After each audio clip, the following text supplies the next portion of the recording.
Papa, je suis rentré. Ah, apparemment tu as bien réfléchi, mon fils. C'est bien déjà. Oui, ce Jésus-là n'existe pas. Compte que tu aies retenu ça. Bon, ce soir ma première sortie avec les amis. Fais-toi plaisir. Alors le gosse de riche t'est revenu à toi. Ah, ça va chauffer ce soir. Tu as manqué à tout le monde. Je suis tellement pro maintenant que je peux conduire sans regarder la voie à je mémoriser rapidement les trajets en fractions de secondes. Vous les gosses de riches, vous êtes capables de tout, mais ne me fais pas blesser dans une voiture haut.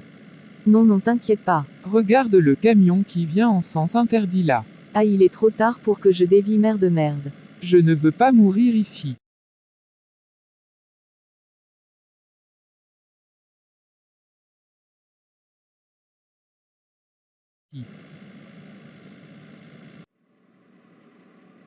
Mais où suis-je? J'ai vraiment mal partout, je ne sens plus mes jambes.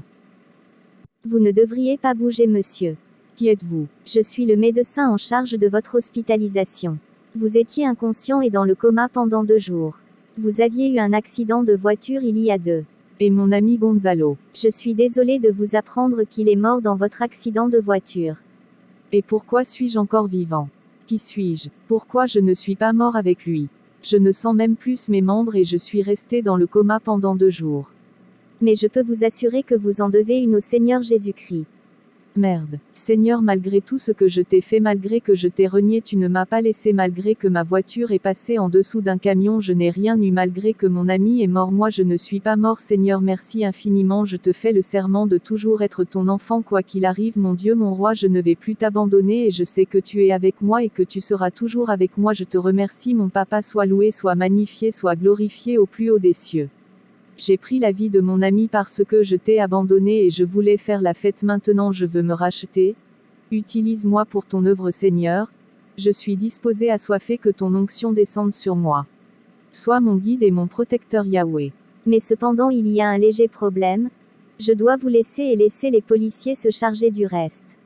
Les policiers. Mais pourquoi? Ils vous diront le rester. Excusez.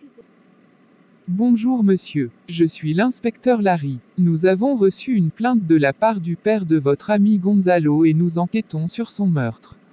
Qu'avez-vous à dire sur les circonstances de votre accident et sur la mort de votre ami? On était en train de discuter, et je lui disais que je pourrais conduire sans même regarder la voie et subitement on a vu un grand camion qui venait à toute vitesse en sens interdit et je n'ai pu l'éviter. Est-ce que vous étiez en train de regarder sur la voie quand la scène s'est produite? Oui, quand j'ai fini de lui dire que je pouvais conduire sans regarder la voie, mon regard s'est aussitôt retourné vers la route et j'ai aperçu le camion à toute vitesse et je n'ai pu dévier à temps pour l'éviter. Comment avez-vous fait pour survivre à cet accident et pas votre ami? J'en ai vraiment aucune idée, mais ce que je sais est que mon Seigneur Jésus-Christ est dedans. Donc vous êtes sauvé comme par magie par votre Seigneur Jésus-Christ.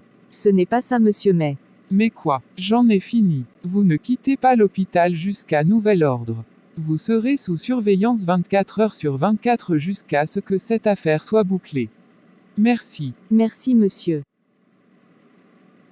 Quelle tristesse. Je n'ai même pas le temps de pleurer, mon ami et déjà la police est là. Mon Dieu, comment vais-je faire?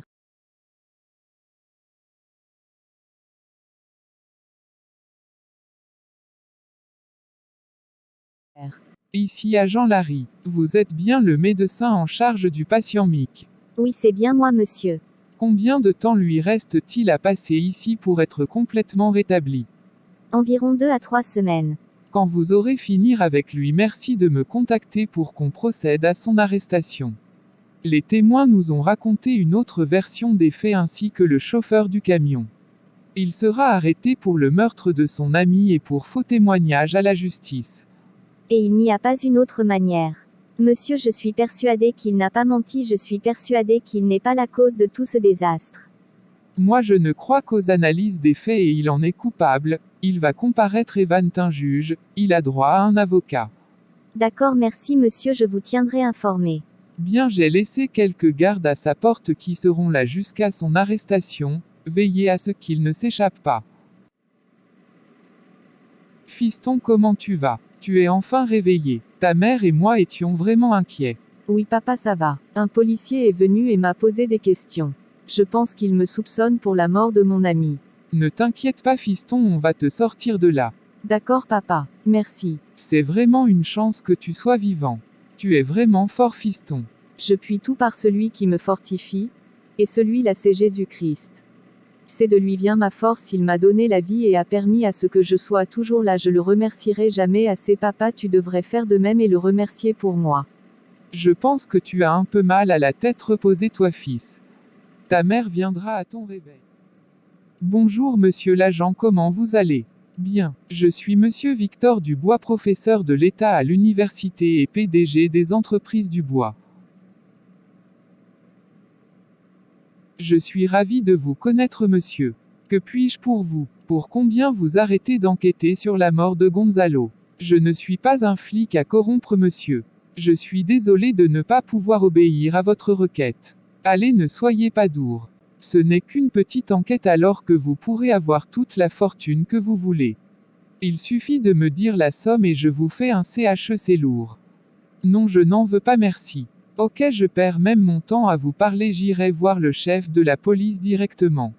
J'ai bien peur qu'il soit en voyage monsieur. Je vais trouver un moyen. Je ne vous laisserai pas enfermer mon fils pour quelque chose qu'il n'a pas fait. Justice sera faite.